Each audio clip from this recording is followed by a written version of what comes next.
할게요.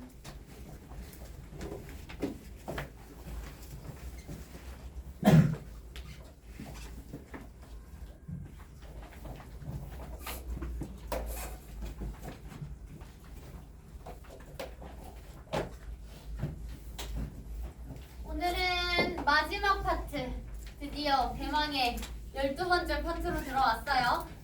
우리가 특강이 12회라고는 했지만 중간에 이제 두 파트를 한꺼번에 했던 적이 있잖아. 과목적어랑 수동태 한꺼번에 진행을 했었죠. 그래서 11회차지만 10일에 들어갈 거야. 그래서 다음 주엔 뭘 할 거냐면 다음 주 화요일까지는 나와야 돼, 얘들아.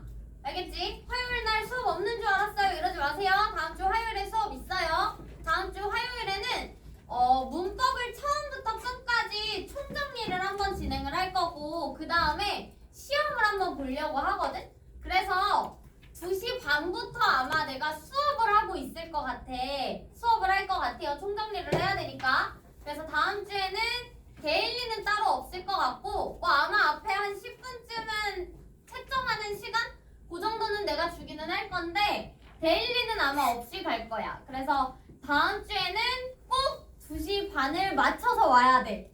2시 반에 지각하는 사람은 앞에 있는 거 수업 못 듣는 거야. 알겠죠? 2시 반 지각하지 말고 와, 성민아. 알겠지, 성준아? 지각 많이 하는 친구들.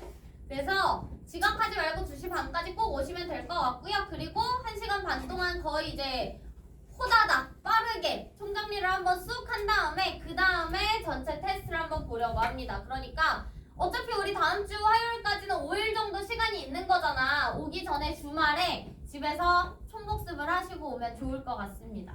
알겠죠? 그래서 그렇게 해서 진행을 할 거고,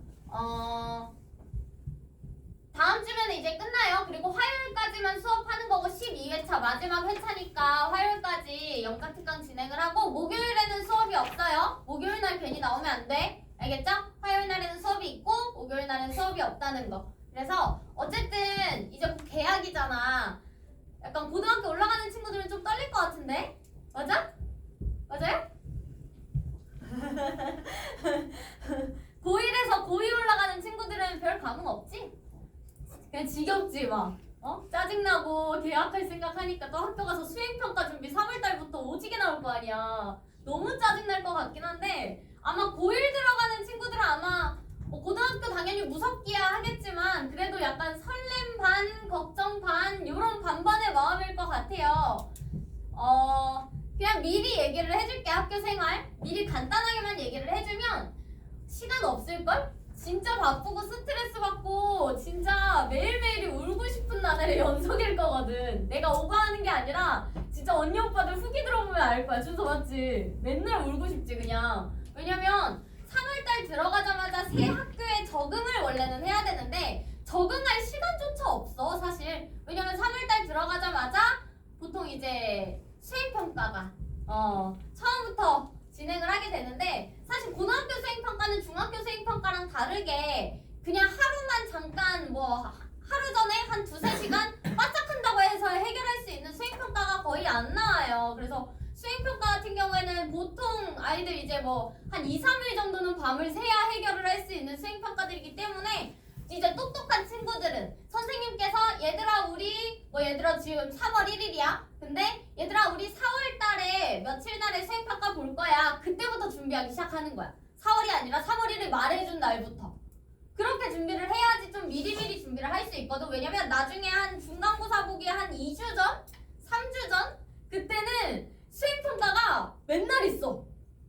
맨날 있어. 근데 그 수행평가가 아까 말한 것처럼 진짜 한 3-4일을 꼭 밤을 새서 준비해야 되는 수행평가들이 매일 있다 보니까 중간고사를 준비해야 되는 시기인 거잖아. 중간고사 3주 전은. 근데 시험 공부를 못해 애들이.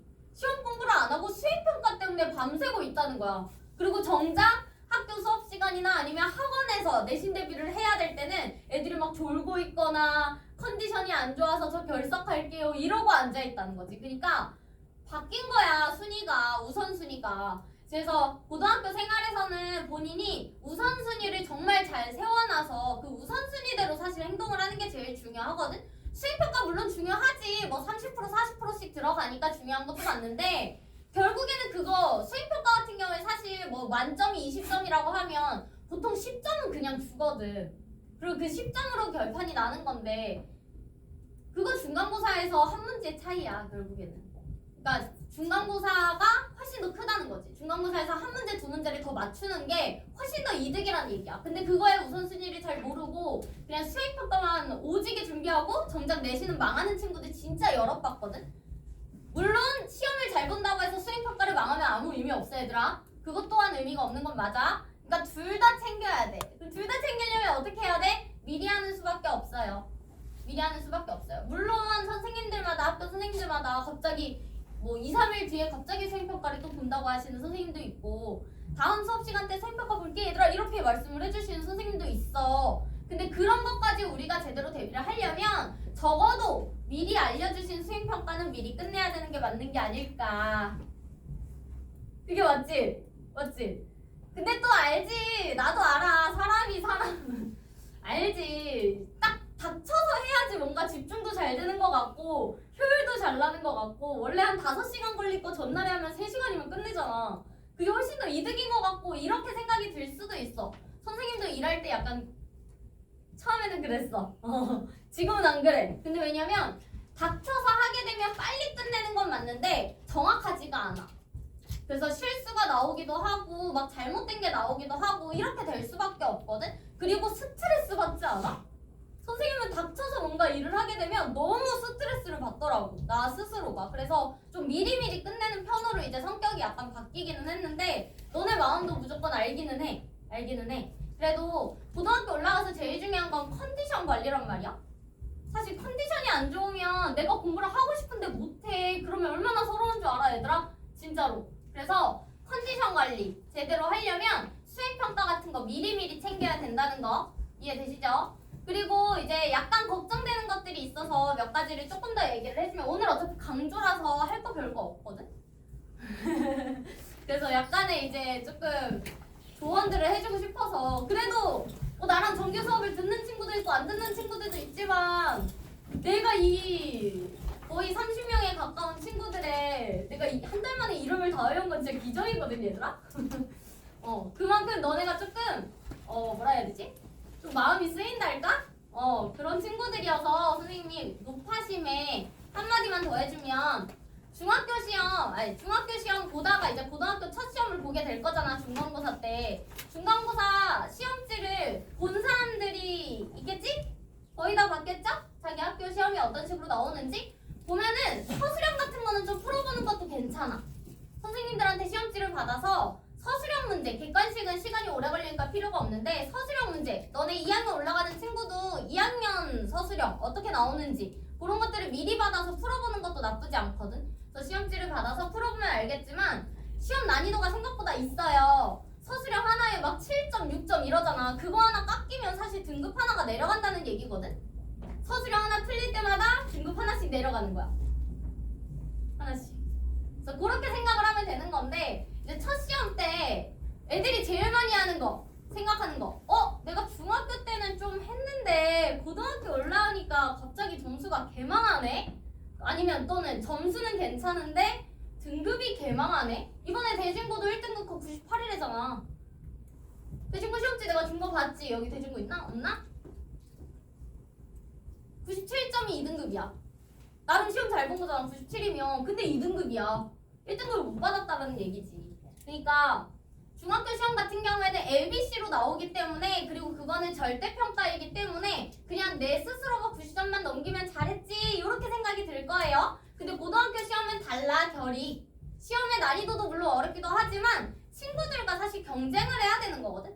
물론 막 경쟁을 내가 막 무조건 이겨 친구들 죽여버려 막 이렇게 얘기를 하는 건 아니지만 그래도 어쨌든 우리가 상대평가로 진행이 되는 시험이기 때문에 결론은 친구들보다 잘 보는 게 우선이기는 해. 알겠지? 친구들보다 잘 보는 게 우선이기는 해요. 근데 이제 거기서 이제 약간의 자괴감들이 느껴지는 친구들이 있어. 선생님이 저번에 얘기했던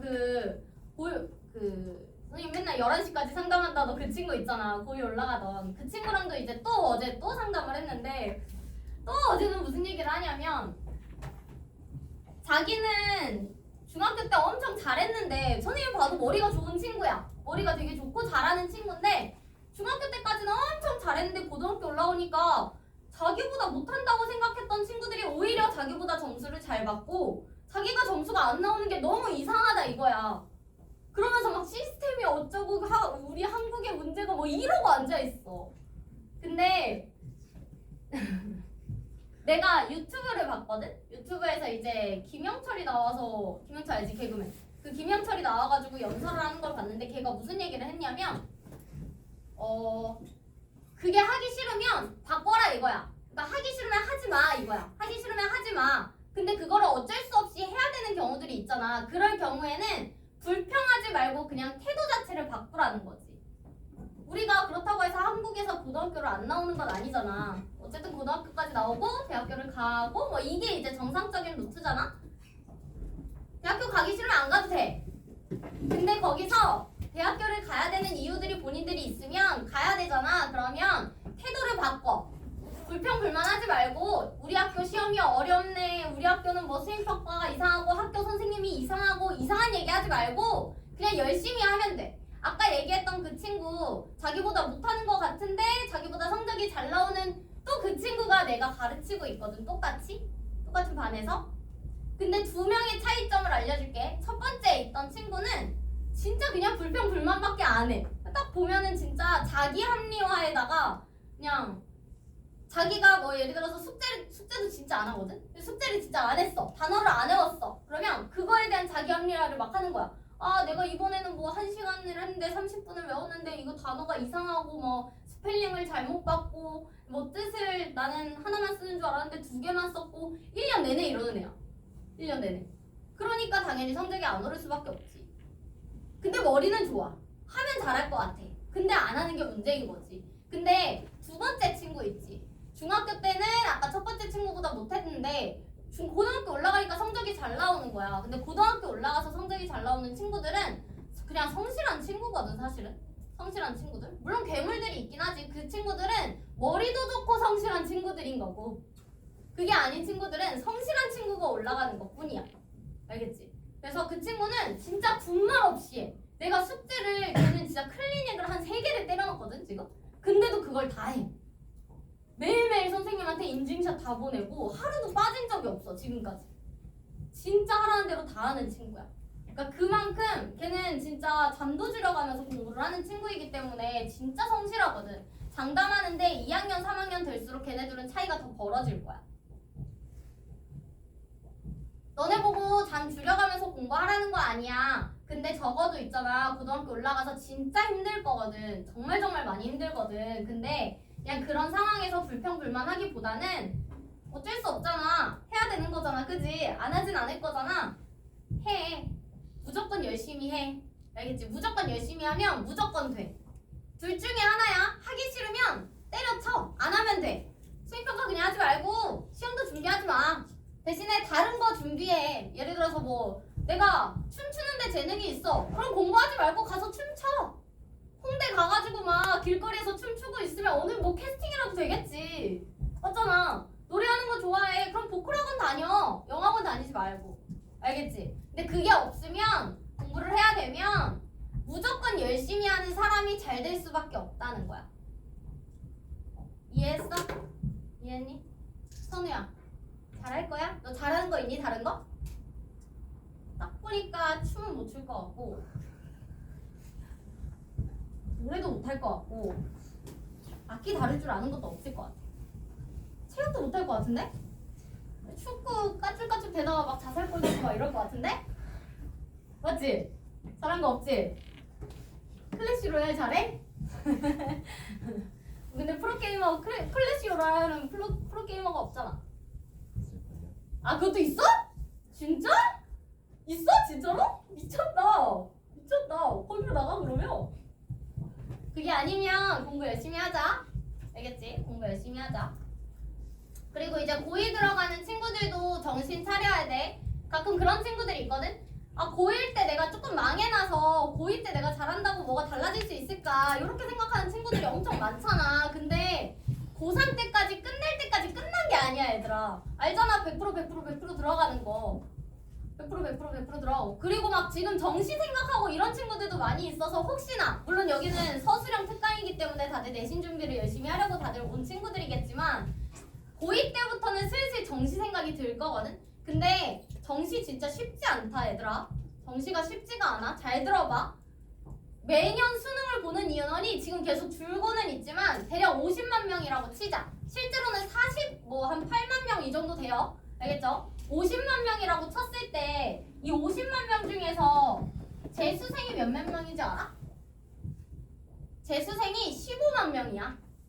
재수생이 15만 명이야. 그러니까 거의 30%쯤은 재수생이 들어온다고 생각을 하면 돼. 그러니까 지금 뭐 모의고사 성적이 나는 내신 성적보다 잘 나오니까 정시 생각을 한번 해볼까 이런 친구들이 되게 많은데 지금 보는 모의고사는 재수생 없는 상태로 보는 모의고사인 거고 이때는 재수생이 들어온 상태로 보는 모의고사인 거야. 그리고 하나 더 아래에 있는 허수들이 빠져나가. 지금은 학교에서 모의고사 보면 1번으로 다 찍고 엎어져 자는 친구들도 있고 맞잖아. 아니면 대학에 별 큰 뜻이 없어서 그냥 이제 대충 풀고 대충 하는 친구들이 있고 이런 친구들이 있는 반면에 실제 수능에서는 그 친구들 수능 안 본단 말이야. 왜냐면 걔네들은 수험표만 있으면 돼. 수험표는 신청만 하면 주거든. 그래서 수능을 안 봐. 보더라도 그냥 내 생각에 보는 친구 없을 것 같은데 그 아침 7시에 일어나가지고 수능장까지 가는 그 허수들이 있을까? 거의 없을걸?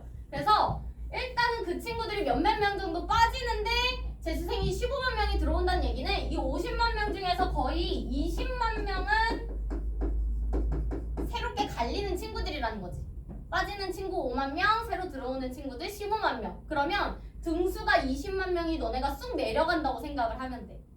물론 모든 재수생들이 너네보다 잘 보지는 않겠지만 잘 볼 가능성이 훨씬 더 높은 거잖아. 왜냐면 이번에도 의대 같은 학교들 합격 인원 늘린다고 하고 걔네들이 합격 인원을 늘리면 당연히 내가 일반 선생님 일을 하고 있다가 의대 정원이 늘어? 나 어렸을 때부터 의사가 꿈이었는데 한번 도전해봐야지 하면서 또 도전을 하는 사람들도 분명히 있을 거란 말이야. 그러면 당연히 그 위치안을 노리는 그 상수들이 들어올 수밖에 없다는 거고 특히 지금 고등학교 1학년 애들 잘 들어. 너네는 재수 못하는 거 알지?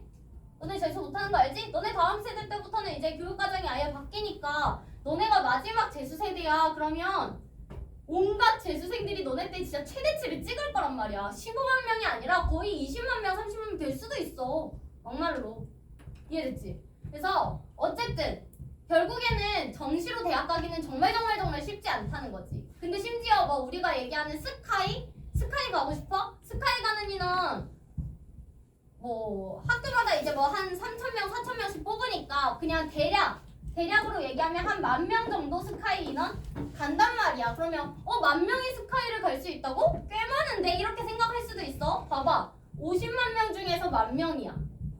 50만 명 중에서 10,000명이야. 몇 프로야?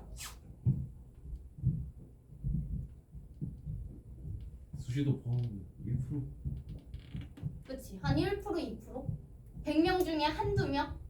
그러면 너네 학교 예를 들면 주역고야. 주역고 몇 명이니? 2학년 341명이야 한 학년에. 그러면 한 3명, 4명 정도? 3명에서 5명 정도 갈 수 있다는 얘기네. 근데 이거는 특목고 다 빼고 그러니까 그런 친구들을 다 하나로 묶었을 때 얘기고 실제로 여기가 강남 배치도 아니고 그리고 특목고 같은 것들도 아니고 그렇게 따졌을 때 사실 주역고에서 한 2명 가면 잘 갔다는 거지. 이해됐어? 그러니까 그 전체 2등 안에 들 수는 있어야 결국에는 스카이 정도는 노릴 수가 있는 건데 진짜 쉽지 않은 거거든? 진짜 쉽지 않은 거거든. 무슨 말인지 알겠지? 그래서 결론은 하나야. 끝까지 수시 잡고 있는 게 맞아. 끝까지 수시는 잡고 있는 게 맞아. 일산 내에서 정시로 현역으로 재수면 몰라. 현역으로 좋은 대학을 갔다? 진짜 거의 없어. 진짜 거의 없어. 다들 수시로 그래도 생기부 챙기면서 하는 거. 그러니까 너네 생기부 특강까지 해주는 거잖아. 무슨 말인지 알겠지? 그래서 어쨌든 그러니까 내 말의 골자는 하나야. 아까 처음에 얘기했던 수행평가 챙기면서 고1들한테 해줬던 얘기나 아니면 지금 고2한테 해주는 얘기나 끝까지 열심히 하는 친구들이 꼭 성공을 할 수밖에 없으니까 우리 한번 끝까지 열심히 해보자. 이런 얘기를 하고 싶은 거야. 이해했어요?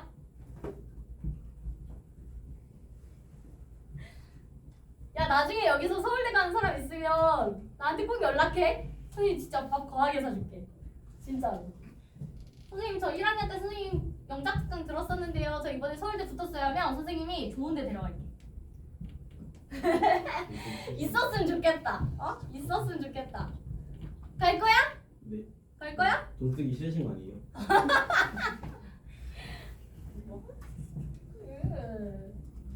야 돈 쓰고 싶어. 나 돈 쓰는 거 진짜 좋아하거든. 난 진짜 돈 쓰는 재미로 사는 사람이야. 그래서 야 결혼을 했는데 돈 관리를 내가 못해. 다 남편. 나 용돈 받고 살아 얘들아. 불쌍하지. 아 갑자기 내 신세가 너무 불쌍해졌어. 해볼게요. 강조구문입니다. 강조구문. 봐봐. 이 강조구문이라는 게 나왔을 때 보통 친구들이 선생님 강조구문이 도대체 왜 중요합니까? 아니야 한번 진짜 간단하게 생각을 해봐. 강조한다는 건 진짜 강조를 시킨다는 거잖아. 말 그대로. 왜 강조할까? 중요하니까 강조하지 않겠어 얘들아? 중요하니까? 그러니까 문장 자체에서도 지문 내에서도 꼭 중요한 문장이 나왔을 때 우리는 강조구문이라는 걸 쓰는 거고요. 제일 중요한 건 사실 여기서 이때 강조가 제일 중요할 거거든요. 이거는 조금 더 부연 설명은 이따가 마저 하겠습니다. 그래서 강조를 해주는 데는 문장을 강조하는 데는 여러 가지 방법들이 있어요. 그래서 그 방법들에 대해서 먼저 설명을 하겠습니다. 첫 번째 강조의 두예요. 우리 두 같은 경우에는 뭐 하다 이런 타동사의 뜻으로도 많이 알고 있지만 저번 시간에 얘기를 했던 것처럼 이 친구는 조동사의 역할을 해주는 친구예요. 그렇기 때문에 강조의 두가 나왔을 때는 뒤에는 무조건 뭐가 뒤따라서 나와야 돼? 조동사니까? 그렇지. 동사 원형이 뒤따라서 나와야 돼요. 그래서 이 친구는 동사를 강조할 때 쓰는 친구입니다. 동사를 강조할 때 강조의 두를 쓰는 거예요. 그래서 여기서도 보면 그 저널리스트들은 쓰는데 정말로 쓰는 거야. 사실에 기반한 기사를 정말로 쓴다. 여기서도 주어, 동사, 목적어가 나왔을 때 이 주어를 정말 강조해주기 위해서 그냥 원래는 앞에 스위치를 맞춰서 right를 써주면 끝이야. 근데 굳이 앞에 더즈를 넣어서 써주는 거예요. 강조의 두입니다. 이런 방법으로 해줄 수도 있고 물론 이 친구는 수나 시제에 따라서 달라지는 친구야. 그래서 아래 나오는 것처럼 우리는 원래 헤드를 써주면 돼. 근데 좋은 시간을 가졌다는 걸 정말 강조를 하고 싶은 거야. 그래서 앞에 did를 쓰면서 뒤에는 동사원형으로 바꿔준 강조의 두를 여기서 써버리는 거죠. 여기까지 문제 없죠? 어렵지 않아요. 그래서 문장 해석을 봤을 때 동사가 강조되어 있다. 내가 문장을 쫙 구문 분석하면서 읽어봤는데 한글을 읽어봤는데 동사가 강조돼 있다. 그럼 누굴 쓰는 거야? 강조의 두를 쓰는 거예요. 어렵지 않죠? 어렵지 않아요. 그 다음 명사를 강조하는 방법이에요. 우리 더 베리 같은 경우는 구문이 조금 이상하다고 생각할 수도 있어. 왜냐면 더 같은 경우에는 관사이기 때문에 뒤에 보통은 명사가 뒤따라서 나오는 친구야. 그래서 이 친구를 우리는 굳이 품사로 따지면 형용사 취급을 하는 거거든. 굳이 따지면. 근데 뒤에 봤더니 부사가 나오는 거야. 원래 우리 형용사 뒤에는 부사가 안 나오죠. 이 순서가 바뀌어야지 맞는 거란 말이야. 근데 이런 식으로 나왔다는 건 뒤에 있는 명사를 강조해 준다는 거야. 바로 그라고 해석을 하시면 돼요. 그래서 이것은 바로 그 책이다. 어떤 책? 내가 읽기를 원했던 바로 그 책이야. 이런 식으로 써줄 때 필요한 친구가 더 베리라는 친구인 거야. 이해되셨죠? 그래서 이 친구는 뭘 강조해 주는 거라고요? 명사를 강조해 줄 때 쓰는 친구라고요. 두는 언제 써?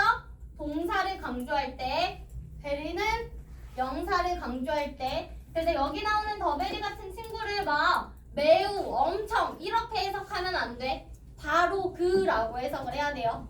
이해되셨죠? 그래서 이 친구들은 한글 해석을 알아놓는 게 제일 중요해. 한글에서. 그래서 한글이 어떻게 나오는지에 따라서 어떻게 강조를 시켜주는지가 달라집니다. 그 다음 이때 강조 구문인데요. 이때 강조 구문 같은 경우에는 사실 아까 내가 중요하다고 얘기를 했잖아. 이 친구가 왜 중요하냐면 내신에서도 중요하고 모의고사에서도 사실 중요하기는 하거든. 내신이랑 모의고사 둘 다 중요하기는 해요. 내신에서는 왜 중요해요? 사실 이때 모고에서부터 설명을 할게. 모의고사에서 이때 강조 구문이 중요한 이유. 모의고사에서는 서술형 같은 게 안 나오잖아. 다 독해 문제잖아. 근데 이때 강조군이 왜 중요하냐면 아까 얘기했던 것처럼 지문 내에서 어떤 문장이 이때 쓰는 거야? 화자가 강조하고 싶은 문장. 화자가 강조하고 싶은 문장은 어떤 문장인데? 주제 문장이야. 알겠죠? 그래서 모고에서는요, 우리가 주제를 제대로 찾기 위해서 이때 강조 구문이 사실 제일 중요한 문장인 거야. 이때 강조 구문이 쓰였어요. 주제 문장이에요. 주제 문장입니다. 됐어요?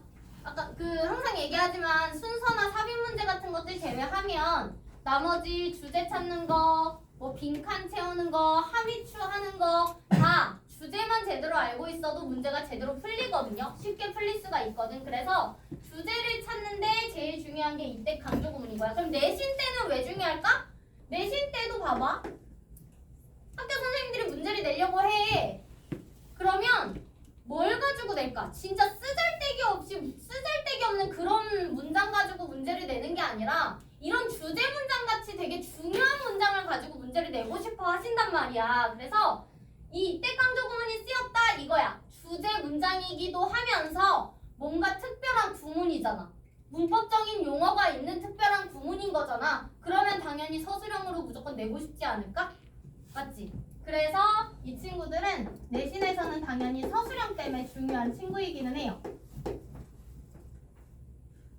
됐죠? 그래서 이 두 가지 이유 때문에 이때는 우리가 무조건 알고 가야 되는 친구인 거야. 근데 이때 구문이라고 했을 때 약간 생각나는 게 하나가 있을 거거든. 그게 뭐냐면 가주어, 진주어 구문인 거야. 그래서 이때 구문이랑 그러니까 강조 구문이랑 가주어, 진주어 구문을 구별할 수 있어야 돼요.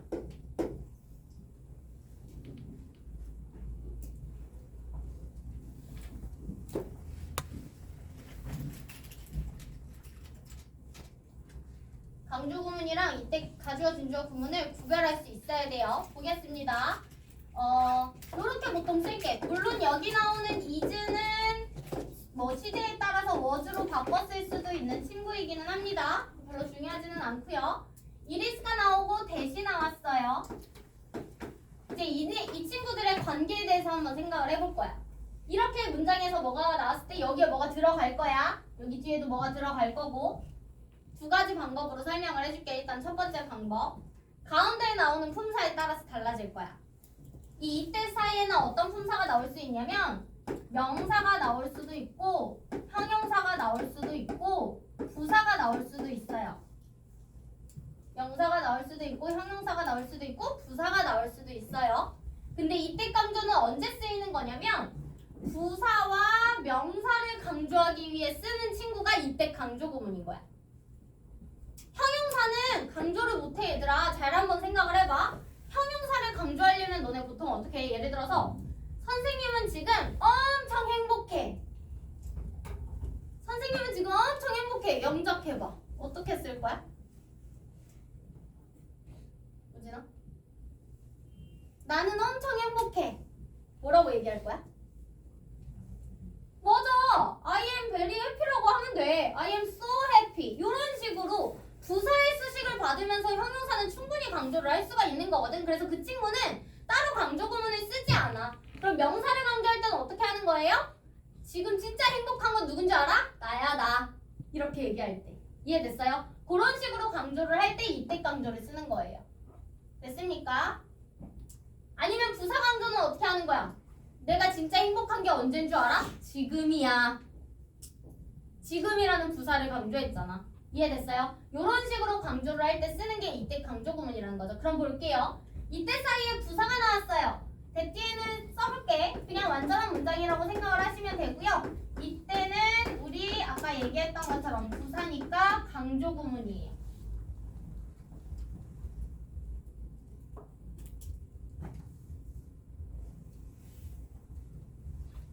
됐어? 봐봐. 이랬을 사이 나왔어. 형용사가 나왔어. 우리 형용사는 강조 안 시켜준다 그랬잖아. 그치? 대뒤의 문장은 완전하고 이 친구 뭘까? 가주어 진주어 구문이야.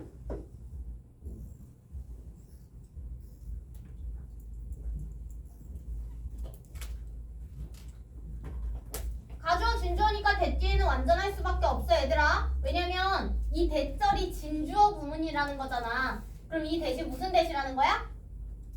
얘가 주어를 이끄는 거니까 무슨 대시라는 거야 했잖아. 명사절 접수사 명사절 접속사야. 명사절 접속사 대신 뒷문장 완전해 불완전해? 완전 완전하지? 그래서 완전하다고 얘기하는 거예요. 이해되셨죠? 명사가 나왔을 때가 얘가 조금 헷갈리는 거거든 친구들. 부사나 형용사는 안 헷갈려. 부사는 무조건 강조고 형용사는 무조건 가주어 진주어야. 근데 명사는 두 개로 나눌 거야. 첫 번째는 문장이 완전할 때가 있고 대뒤에가 불완전할 때가 있어. 누가 가주어 진주어일까? 저러는 진짜 뭐라는 거야. 승환아 쟤 뭐래? 완전이란데. 완전이래. 너도 그렇게 생각해? 그러지 않을까요? 뭐야 너 해찬이한테 무임승차해? 네. 쟤 운전 잘해? 잘하시는 것 쟤 같아요. 버스 기사 맞아? 아닐 것 같은데 집중하세요 선생님. 잘못한 것 같아. 조용히 하시겠다. 와 쩔받는다는 얘기는 내가 중학교 때 메이플 스토리 하면서 쩔받던 얘기 어? 그때 메이플 있었구나. 몰라보자. 그래서 아무튼 메이플이 꽤 오래됐네. 완전할 때 아까 얘기했잖아. 가주어 진주어로 쓰인다는 건 결국에는 명사절 접속사 대시라는 얘기이기 때문에 뒷문장이 완전할 때 이 친구 가주어 진주어가 맞아요. 그러면 불완전할 때 와 큰일 날 뻔. 혼자서 수업 또 할 뻔했다. 어디까지 했지? 강조밥. 강조야. 알겠죠? 강조 구문이에요. 그러니까 1일세 사이에 간단해. 진짜 간단한 거야. 생각해보면 1일세 사이에 품사를 봤는데 부사야. 단순 부사가 아니라 부사 구도 가능하고 부사 절도 가능해요. 알겠죠? 부사구나 부사절이 나왔어. 그러면 강조 구문인 거야.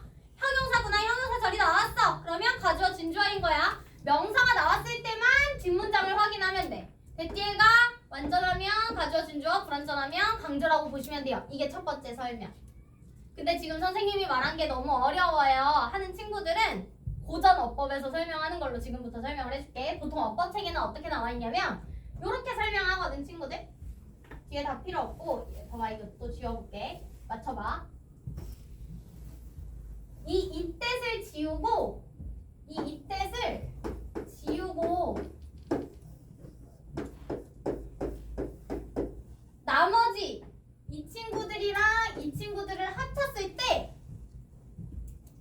완전한 문장이 나오면 강조, 불완전한 문장이 나오면 가주어 진주어인 거야.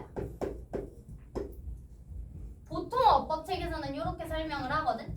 그럼 이건 무슨 말이냐면 봐봐 완전하면 강조라 그랬어.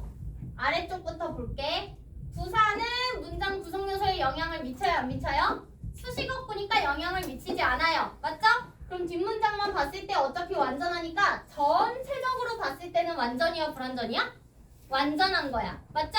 그래서 강조 구문인 거야. 이해되셨어요? 그럼 형용사는 볼게. 이 형용사는 주어 동사 보어자리란 말이야. 얘는 보어가 있는 거야 그러면. 근데 뒷문장을 봤더니 완전하네? 그러면 보어가 하나 더 나온 거야. 완전한 문장에 보어가 하나 더 나온 거야. 그럼 전체적으로 봤을 때 완전이야 불완전이야? 이거는 하나 더 나온 것도 불완전 취급인 거야. 모자른 것도 불완전 취급이지만 하나 더 나온 것도 불완전 취급이라는 거지.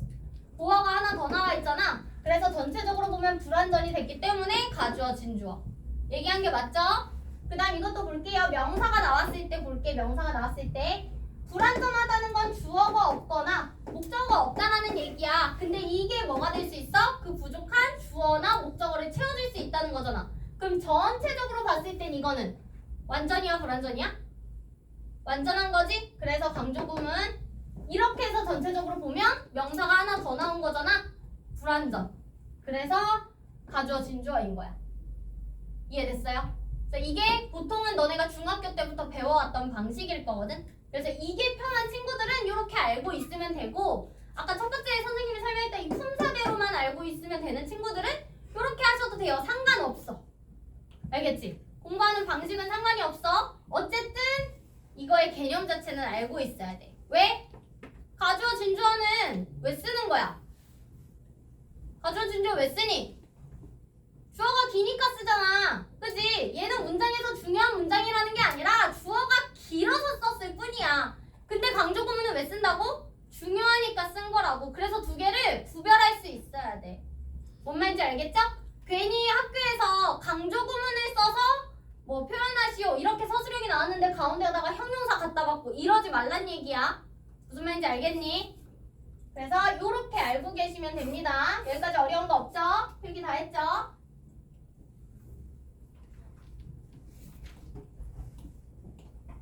그래서 한번 확인을 해볼게요. 문장 속에서 주어, 목적어, 부사를 수식할 때 치는 친구예요. 주어, 목적어는 당연히 품사가 명사가 되는 거죠. 그래서 명사 수식이 가능하다라는 거고 뒤에 부사도 가능하다는 거고요. 설명했던 거야. 원문이 봐봐. He used my cell phone in the cafe.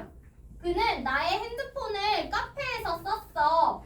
근데 이걸 뭐라고 얘기를 할 거냐면 카페에서 내 핸드폰을 썼던 사람이 바로 그 남자애야 이렇게 얘기를 하고 싶은 거야. 그럼 지금 누구 강조하고 싶어? 주어를 강조하고 싶죠? 그러면 강조하고 싶은 걸 이때 사이 이 자리에 써주시면 되고요. 그래서 이 뜻은 사실 구문 분석할 때 이 이를 뜻을 막 주어 동사 뭐 이렇게 안 해요. 이렇게 안 하고 그냥 구문 분석 안 해요. 이 친구는. 이해됐어요? 강조는. 그래서 주어를 쓰고 동사를 쓰고 목적어를 쓰는 거야. 이해됐습니까? 근데 이후라는 친구로 바꿔 쓸 수 있어. 언제인 경우에 그 앞에 나오는 이 강조시켜주는 이 친구가 사람일 때는 후로 바꿔 쓸 수 있어요. 사람일 때는. 그리고 봐봐. 이번에는 목적어를 강조할 거야. 그가 카페에서 썼던 게 뭔 줄 알아? 바로 내 핸드폰이야. 핸드폰을 지금부터 강조한다는 거야. 그러면 핸드폰을 가운데에다가 넣어주시면 돼요. 목적어를 강조하고 싶은 걸. 그러면 뒤에는 뭐가 나와야 돼? 주어 동사 나왔지만 목적어가 없는 불완전한 문장을 뒤에다가 써야 된다는 얘기야. 이해됐어요? 그리고 앞에 강조시켜주는 이 친구가 사람이 아니라 사물일 때 우리는 위치로 바꿔 쓸 수가 있어요. 위치로. 이해되셨나요? 그 다음에 이번엔 부사를 강조하는 거야. 그가 내 핸드폰을 썼어. 어디에서? 그 카페에서 썼잖아. 이렇게 강조하는 거야 지금부터. 그가 내 핸드폰을 썼던 건 바로 그 카페에서였다. 이렇게 해석이 되는 거고요. 중요한 건 부사를 지금부터 강조할 거예요. 그러면 뒷문장은 완전해야 돼? 불완전해야 돼? 완전한 문장이 뒤쪽에는 나와줘야 되는 거고요. 이 앞에 있는 이 부사가 장소를 나타내주는 부사잖아. 그럴 때는 where로 바꿔 쓸 수가 있어요. 이해됐습니까? 이렇게 해서 보면 되는 거고. 근데 봐봐. 어디서 많이 보지 않았어? 물론 강조 대상이 시간인 경우에는 when도 가능해. who, which, where, when. 어디서 많이 봤던 것들 아니야? 맞지? 뭐야 재현아? 어디서 봤어 쟤네? 기억 안 나? 성민이 어디서 봤어? 어디서 봤을 텐데? 와 맞아. 관계사야 얘들아. 첫 번째 거는 관계대명사, 두 번째 거는 관계부사. 심지어 봐봐. 뭐로도 어떤 것도 가능하냐면 관계대명사 뒤에는 우리가 완전하다 그랬니? 불완전하다 그랬니? 불완전하다 그랬잖아. 그래서 불완전한 문장이 나왔어. 주어가 없잖아. 관계부사 뒤에는 우리가 완전하다 그랬니? 불완전하다 그랬니? 완전하다 그랬지? 그래서 뒤에 완전한 문장이 나왔잖아. 딱 관계사 아니야? 딱 관계사야. 사실 관계사랑 그 강조구문이랑은 같은 뿌리에서 출발을 한 문법이기 때문에 맞아. 이거 관계사로 봐도 상관없어. 약간의 의미 차이는 있어. 약간의 의미 차이. 어떤 차이가 있냐면 첫 번째 거로 예를 들어서 보면 이거야. 일단은 뭐 이 자리에 힘이 안 나왔다는 것도 첫 번째 차이점이기도 하고 그렇기도 하고 이제 가장 큰 차이는 뭐냐면 해석이 조금 달라. 해석이. 첫 번째 거 강조 구문일 때는 해석이 어떻게 했어 아까? 카페에서 나의 핸드폰을 사용했던 것은 바로 그였다. 이렇게 해석을 했잖아. 이 뜻을 아예 해석을 안 했잖아요. 이 뜻을 아예 해석을 안 했잖아. 근데 이게 관계사가 되면 해석이 어떻게 되냐면 그것은 그였다. 카페에서 나의 핸드폰을 사용한 그였다. 요렇게 이때시 해석이 돼버려. 무슨 말인지 이해되니? 그래서 이시 결국에는 이 이시 그것이라고 해석이 되냐 안 되냐의 차이일 뿐이야. 뭔 말인지 알겠죠? 그래서 지금 내가 말한 게 이해가 되면 이해를 하시면 되고요. 선생님이 방금 말한 건 너무 어려워요 라고 생각을 하면 그냥 관계사랑 강조랑 같다고 생각해도 돼요. 같다고 생각해도 돼요. 알겠죠? 이렇게 생각을 해주시면 됩니다. 여기까지 어려운 거 있니? 없니? 그 다음 볼게요. 이번에는 의문사를 강조해 볼 거예요. 의문사. 이거 조금 어려우니까 잘 봐야 돼. 조금 어려우니까 잘 봐야 돼, 친구들. 의문사. 알고 있는 의문사들 여기 다 나와 있죠? Why, 뭐, who, whom, what, where, when, why, how, which도 있어요. 아무튼 요런 친구들을 강조할 때 우리 의문사 강조를 씁니다. 그래서 원문이 예를 들면 who broke the window야. 이거 어떻게 해석해? 준서야? 누가 창문을 깼을까? 요거잖아. 누가 창문을 깼을까? 물어보는 구문이에요. 이때 이렇게 말하고 싶은 거야. 내가 누군지가 너무 궁금해. 그러면 한글에서도 어떻게 바꿔? 야, 창문을 깬 게 도대체 누구야? 이렇게 얘기를 하잖아. 창문을 깬 게 도대체 누구야? 그 구문으로 지금부터 바꾸는 거야. 일단은 이때를 써서요. 이때를 쓸 때 어떻게 씁니까? 강조하고 싶은 걸 가운데에 넣죠? 강조하고 싶은 걸 가운데에 넣어요. 그래서 이때를 쓰고 who를 씁니다. 여기서 중요한 거. broke가 과거이기 때문에 네, 계세요. 시끄러워. 영상을 합쳐야겠다.